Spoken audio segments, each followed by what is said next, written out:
Okay, this is going to be the 2015 Chevy Trax LTZ all-wheel drive.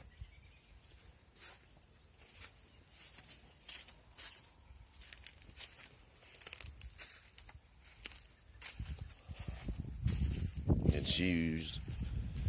If I would have had more of a clear and steady head, I would have tried to go back to the Ford dealership and get another Escape. But I had just gotten in an accident, and I've probably just had this vehicle for, I don't know, probably since last Thursday, last Friday. I'll be comparing a few things from the Escape I had to this too. But this is a 2015 Chevy Trax LTZ all-wheel drive. The cargo space isn't as big as the cargo space in my Escape was, which I don't like. I do kind of like this cover though, that's with it. So the back seats don't fold all the way down, which is another thing I don't like. But I was just in a hurry to get rid of the damn rent-a-car.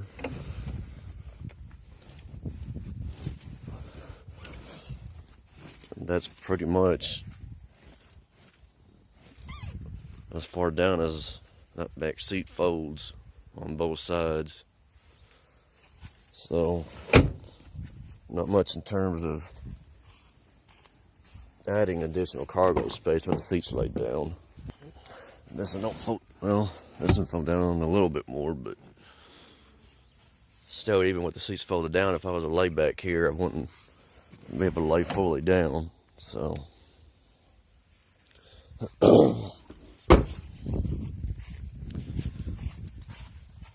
the driver's seat will fold down, and I do construction, so the cargo space really makes a big difference, and I hate trucks. So as far as the driver's side seat folds down,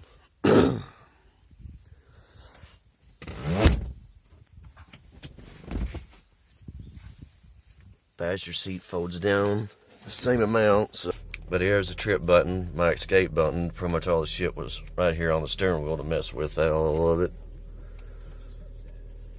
And this lever here, this right here, you'll twist to get the top thing to change from your hours the vehicle's driven, your average miles per hour, your overall, well, your estimated miles to empty, and then your miles per gallon you get.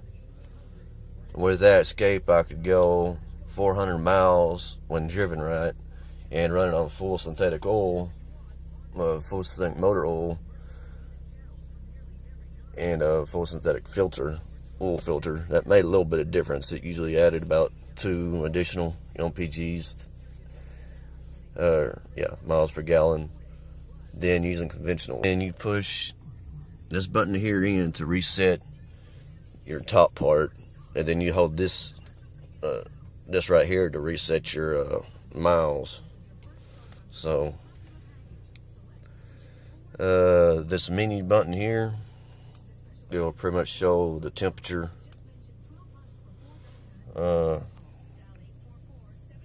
This here is your cruise control. It's kind of a bit of a pain in the ass. I still haven't gotten used to it yet. Your seat button, although when you push it in, it'll change as far as like your radio, switching between the radio and all that other, your Bluetooth. You'll push this button here. I really haven't messed with the Bluetooth option for my phone because I really don't like using it. Your audio, your picture movie, your USB slots right there. Then you can put, I've got a video showing both for this vehicle and the Ford Escape I had, showing how to put how to play music up for your USB device. Just kind of a heads up, you may need to format to FAT32, and I've got a video showing the website to go to get the software for that, because sometimes your conventional way of right-clicking on your device and going to format won't show it on these USB devices or storage devices that have, I think, over 64 gigabytes, I think, you won't be able to bring up a FAT32. You'll be able to bring up exFAT, but not FAT32. Anyways, back to the vehicle. Your air temperature, air conditioner and heater control,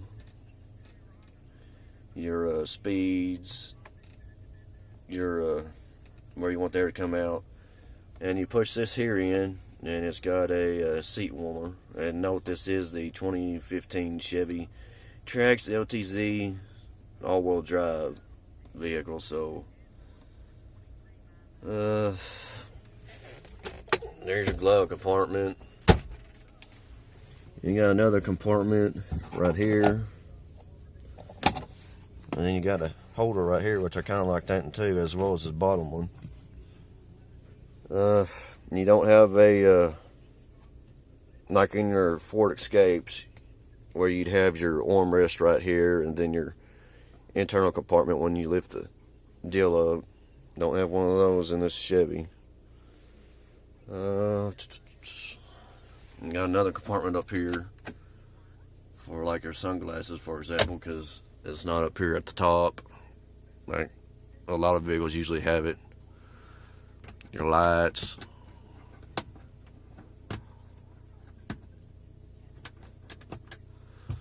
mirrors, and I feel kind of squished in this vehicle, but I really wasn't thinking right when I got it because I was just in a hurry to get rid of the damn rent-a-car, so I wouldn't get charged additional for it. I had been wanting to experiment with all-wheel drive vehicles because I never have driven an all-wheel drive vehicle, and I've been wanting to experiment with vehicles with the touchscreen. You just push this home button to get to this screen here. There's your radio, and then click up there, source. I don't have my USB device in here, so otherwise it would be highlighted and I click on it and go to my music. But I show a video of how to do that, so I'll put it over to the side on top of this, and go back to that. Then you'll get your, if you got a USB device in here that's got the video on it, you'll be able to go to that and bring that up. Although if you're putting videos on a USB device, like downloading them from YouTube, make sure when you download them, make sure that that they're in AVI format and that they're no higher than 480p resolution. Otherwise, it'll most likely not play. And then your telephone, that's if you got it Bluetoothed, but I don't like Bluetoothing phones. Smartphone link. I really don't know what that is. Your settings. So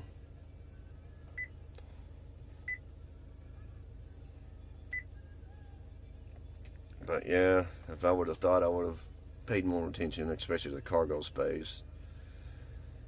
At first I thought it was the same cargo space as the other vehicle, but once I actually got home and fucked around with this, and I began to realize that the cargo space wasn't near as big.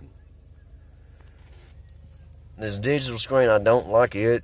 I'd much rather prefer the fuel gauge to be analog, the speedometer to be analog. All this other really don't matter whether it was analog or not, but mainly the speedometer and the fuel gauge I would have liked to be analog. There's another little compartment you can put shit in, and then your charger, and then there's a plug-in back here. That's the first time I've ever seen a vehicle with a damn plug inside, so it's new to me.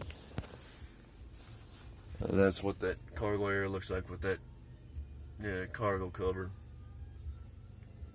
But all in all, I'd say it'll do anyways until I have the money to get another vehicle, get back to my Escape or deal with the Edge.